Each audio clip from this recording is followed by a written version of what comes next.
লুব্ধমতি মনুষ্যৰ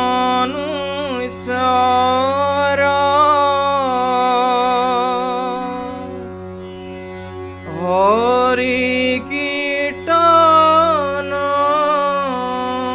তপৰ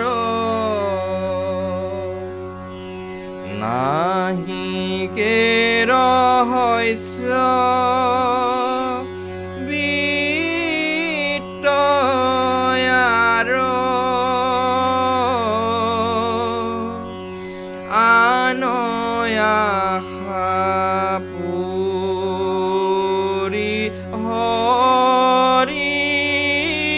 মাধৱ কমনে ধৰি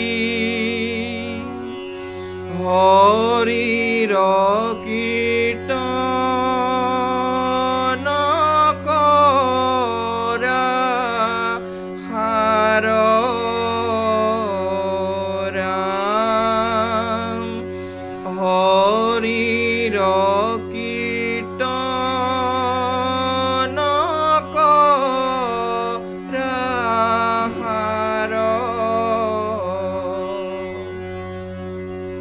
নামলোভী মনুষ্যৰ হৰিনাম কীৰ্তনৰ বিনে অন্য গুপুত বিত্ত একো হ'ব নোৱাৰে।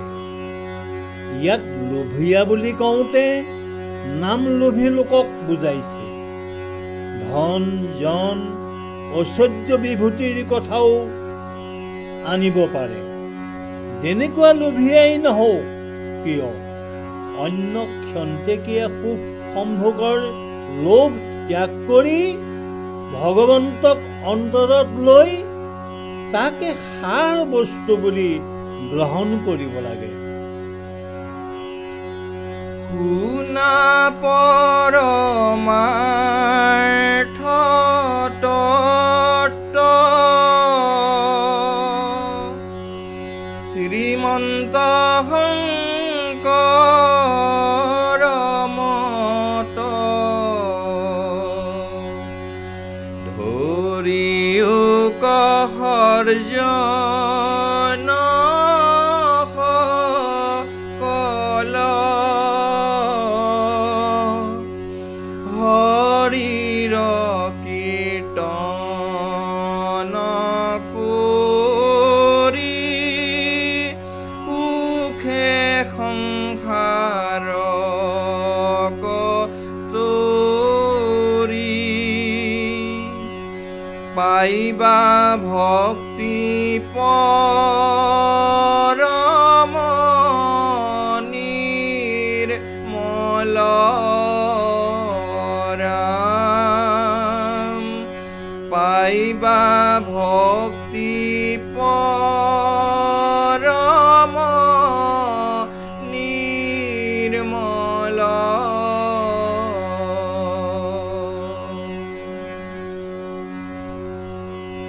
হে সজ্জনসকল, পৰমাৰ্থৰ তত্ত্বই মহাপুৰুষ শ্ৰীমন্ত শংকৰদেৱৰ মত। ইয়াকে সাৰ বুলি ধৰিব লাগে। এই মতকে সৰগত কৰি একনিষ্ঠভাৱে মানি চলিলে সুখেৰে সংসাৰ তৰাৰ উপৰিও পৰম নিৰ্মল ভকতি লাভ কৰিব পাৰি। হৰি ভকতিৰ সাধন মাৰ্গত স্তৰে স্তৰে গৈ থাকিলে 7 কাৰ্য সাধি পৰম নিৰ্মল ভক্তি লাভ হ'ব। এইয়ে তত্ত্ব। শুনা সভাসদ ছয় নেৰিবা শাস্ত্ৰৰ নয় হৰি গুণ ভাগৱত সাৰ সাধু সংগ অনুসৰা শ্ৰৱণ কীৰ্তন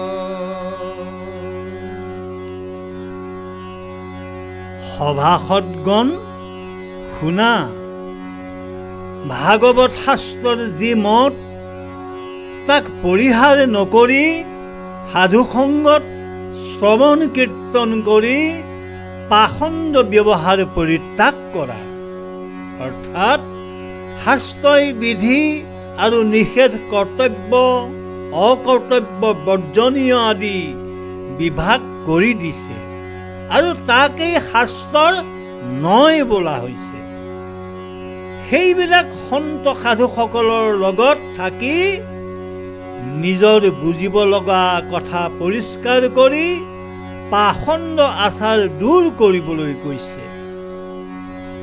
বৈৰাগ্যত পৰে ভাগ্য,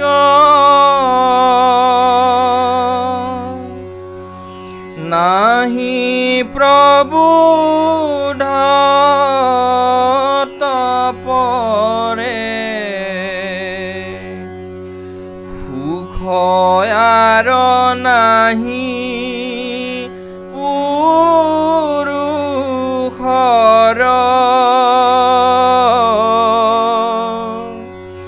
হৰি বিনে পৰিত্ৰাণ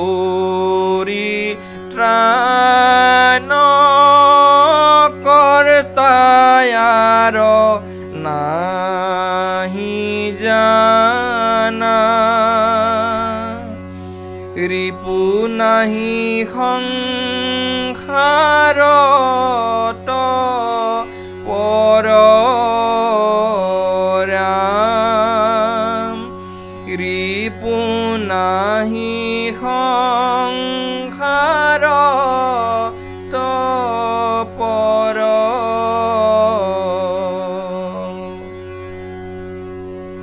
ঈশ্বৰত ভক্তি জন্মি সংসাৰত থকা ধন জন পুত্ৰ ভাৰ্যা অৰ্থ গৃহ এই বিষয়বিলাকক বিষবত জ্ঞান কৰা, তোমাৰ ভকতি অমিয়তে দিয়া বিষয় গৰল খাইলো এই জ্ঞান কৰা, সংসাৰৰ মায়া পৰম শত্ৰু, ত্ৰাণকৰ্তা কেৱল হৰি, এতেকে উদাসীন হৈ মায়া ত্যাগ কৰি পৰমাৰ্থ তত্ত্ব বুজি পৰম শত্ৰুৰূপী সংসাৰৰ ৰিপুবিলাকৰ পৰা হৰিক ভজি উদ্ধাৰ হোৱা।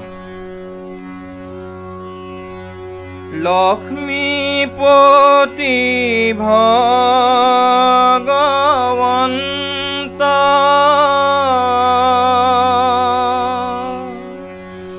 যাহাৰ প্ৰসন্ন ভৈল, তাহাৰ দুৰ্লভ কিছু নাই, নাৰায়ণ পৰ ভৈলে তথাপি কিঞ্চিতো আন, নবাঞ্ছয় সেৱা সুখ পাই ৰাম, নবাঞ্ছয় সেৱা সুখ পাই।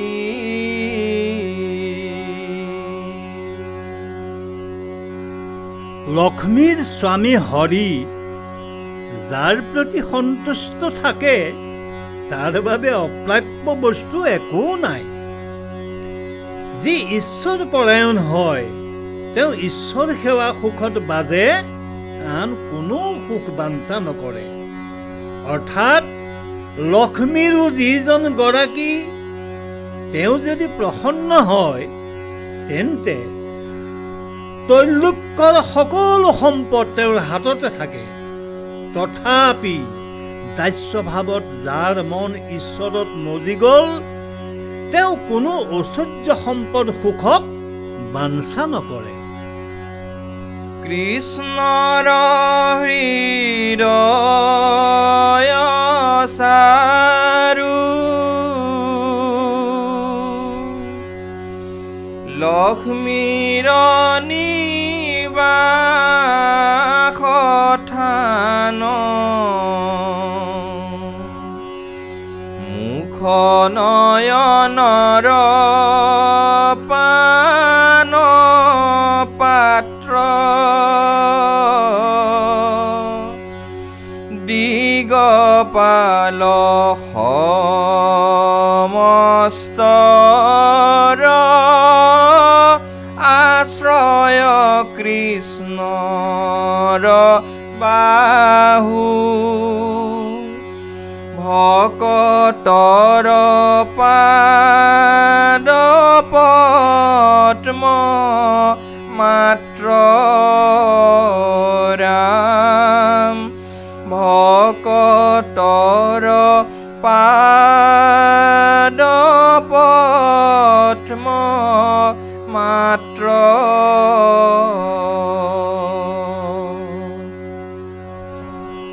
শ্ৰীকৃষ্ণৰ চাৰি বাহুৰ মধ্যত হৃদয় স্থান অতি সুন্দৰ, গতিকে চাৰু বুলি কয়। সেই চাৰু হৃদয়েই লক্ষ্মীৰ আৱাসস্থান। লক্ষ্মীৰ দুই নেত্ৰৰ তৃপ্তি স্থান শ্ৰীকৃষ্ণৰ মুখপদ্ম। দিকপালসকলে কৃষ্ণৰ চাৰি বাহুত আশ্ৰয় কৰি থাকে, কিন্তু ভক্তসকলৰ স্থান কৃষ্ণৰ পদপংকজত। অৰ্থাৎ লক্ষ্মী দেৱীয়ে কৃষ্ণৰ চাৰু হৃদয়ত বাস কৰি মুখপদ্ম অমৃত পান কৰি নয়ন তৃপ্তি কৰে, কিন্তু ভক্তসকলে কৃষ্ণৰ চৰণ পংকজ বিনে আন ইচ্ছা নকৰে।